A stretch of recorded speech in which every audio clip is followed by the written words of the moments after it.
Assalamualaikum warahmatullahi wabarakatuh. Selamat datang kembali di English Crack Channel. Pada video kali ini kita akan membahas materi kelas 10 tentang personal pronoun. Sebelum kita masuk pada materi pembahasan, kami ingin mengucapkan terima kasih kepada adik-adik dan rekan-rekan semua yang telah mensubscribe channel ini. Semoga channel ini bisa memberikan materi-materi yang bermanfaat ke depannya.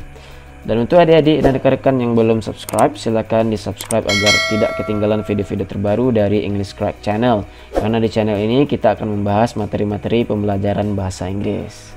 Oke, langsung saja kita masuk pada materi pembahasan personal pronoun.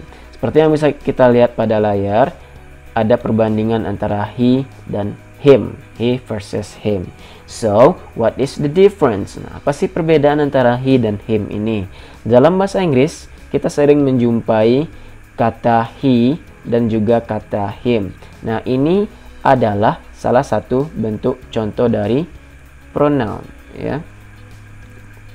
Nah, apa perbedaannya? Secara sederhana, perbedaannya bisa kita lihat di sini. He itu adalah subject pronoun atau bisa juga disebut dengan subjective case. Yang kedua, him. Him itu adalah object pronoun atau bisa juga disebut dengan objective case. Nah, apa sih itu subject pronoun? Apa itu object pronoun? Nah, akan kita lihat pada penjelasan berikutnya. Pertama kita lihat dulu he. Apa sih contoh dari he itu? Nah, penggunaannya ada pada kalimat ini. Bisa kita lihat, John is a mail carrier. He carries a blue bag. Oke. Nah, yang pertama ada, coba kita analisa dulu. Ini adalah subjeknya, sedangkan is ini adalah berfungsi sebagai verb. Nah, sedangkan a mail carrier ini berfungsi sebagai objek. Nah, John ini digantikan oleh he. Nah, apa fungsi he? Fungsi he yaitu menggantikan posisi si John sebagai subjek. Nah, he carries a blue bag. Nah, seperti itu. Nah, kita lihat lagi contoh yang kedua, him, ya. Him itu bagaimana contohnya? John is a mail carrier. The mail is carried by him. Nah, jika pada kalimat pertama tadi, pada contoh pertama tadi, he itu berada setelah kalimat pertama. Nah, sedangkan pada contoh selanjutnya ini kita tidak menggunakan he karena John ini berada di paling akhir. Dia berada di bagian paling akhir. Apa itu bagian paling akhir? Yaitu berfungsi sebagai objek, bukan berfungsi sebagai subjek lagi.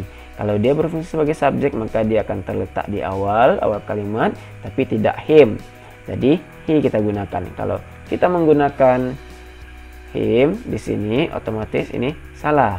Nah, ini the mail. The mail ini juga masuk bagian dari personal pronoun. Nanti akan kita bahas. Selanjutnya kita akan melihat how many types of pronoun. Nah, ada berapa sih tipe-tipe dari pronoun itu? Yang pertama bisa kita lihat di sini, yaitu ada personal pronoun, ada reflexive pronoun, ada demonstrative pronoun, ada interrogative pronoun, ada relative pronoun, dan ada indefinite pronoun.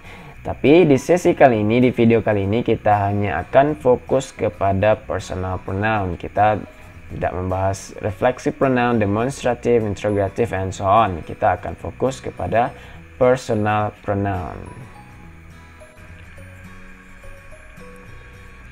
Nah, jadi apa itu personal pronouns? What is personal pronouns? Nah, jika kita lihat di sini, awal katanya atau kata dasarnya yaitu pronouns. Nah, apa itu pronouns? Pronouns itu adalah bagian dari part of speech. Nah, mungkin adik-adik semuanya sudah tahu apa itu part of speech. Part of speech itu bisa kita artikan sebagai unsur kalimat, ya. Unsur kalimat. Nah, contohnya bisa kita lihat di sini. He called me yesterday. He. Nah, bisa kita lihat lagi di sini unsur-unsur kalimatnya. Yang pertama ada he, ada call, ada me, ada yesterday. Nah, he ini adalah pronoun. Call ini adalah verb. Me ini adalah pronoun lagi. Sedangkan yesterday adalah adverb of time ya. Adverb of time, kata keterangan waktu. Ada yesterday, ada today, ada this morning, and so on. Nah, jadi pronoun itu are substitutes for nouns. It means that a pronoun takes the place of a noun. For example, Susan goes to the pool. Jadi bisa kita lihat di sini ada Susan, ada goes, ada to the pool. Jadi siapa yang pergi? Yaitu Susan. Jadi subjeknya adalah Susan. Nah, kita lihat kalimat yang kedua. She works at Lakewood Pool. Nah, kenapa di sini ada she? Kenapa kita tidak menggunakan Susan lagi? Karena Susan sudah digantikan oleh she. Apakah orangnya masih sama? Ya, orangnya masih sama. Orangnya masih Susan. Cuman penyebutannya diganti dengan she, tidak Susan lagi. Nah, selanjutnya Ben asked her. Nah, her, siapa itu her? Her itu adalah Susan. Her itu masih Susan. If she, nah she lagi. Siapa itu she? Masih Susan. Wants a party, gitu ya.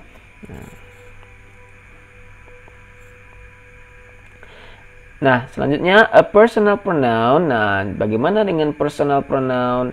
Jadi, personal pronoun itu adalah pronoun yang digunakan untuk menggantikan kata. Kata untuk siapa? Kata untuk orang, untuk tempat, atau untuk benda. Jadi, personal pronoun itu meskipun asal katanya adalah person, tapi dia tidak hanya digunakan untuk people saja. Dia juga bisa digunakan untuk places or things. Apa contohnya? Nama tempat. Nama tempat itu bisa kita ganti jadi it. Sama juga dengan things ya. Selanjutnya, nah, what is the function of personal pronouns? Nah, ini yang kita tunggu-tunggu. Jadi apa sih fungsinya personal pronouns itu? Selain yang kita bahas sebelumnya tadi, ada sebagai kata ganti. Nah, jadi personal pronouns itu juga berfungsi untuk avoid useless repetition. Jadi untuk menghindari pengulangan yang useless, pengulangan yang sia-sia. Apa contohnya? Andy is a smart student.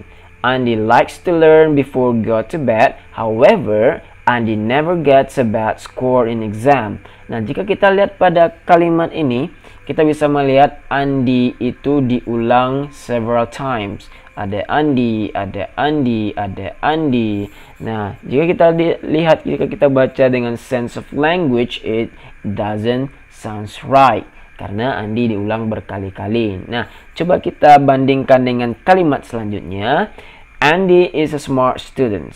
He likes to learn before go to bed. However, he never gets a bad score in exam. Nah, Andy ini hanya satu saja untuk pengenalan. Nah, kalimat selanjutnya dijelaskan atau diganti dengan he. Ya. Nah, bagaimana dengan selanjutnya? Kalimat selanjutnya juga diganti dengan he. Jadi ini lebih bagus, ini lebih terdengar natural daripada yang kalimat pertama ini. Ini tidak sounds right, tidak benar ya rasanya, meskipun secara gramatikalnya benar. Nah, kenapa dia menggunakan he di sini? Nah, nanti akan kita bahas. Ada nanti pronouns itu yang ada tipenya maskulin ya. Ada yang tipenya feminim ya.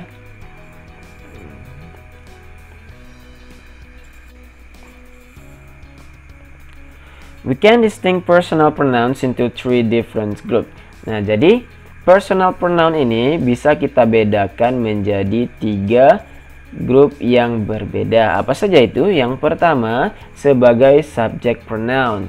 Nah, apa itu maksudnya subject pronoun? Yaitu pronoun atau subject pronoun yang melakukan aksi dari verb yang ada pada kalimat tersebut. Yang kedua, ada object pronoun. An object pronoun receive the action of the verb or it is used in prepositional phrase.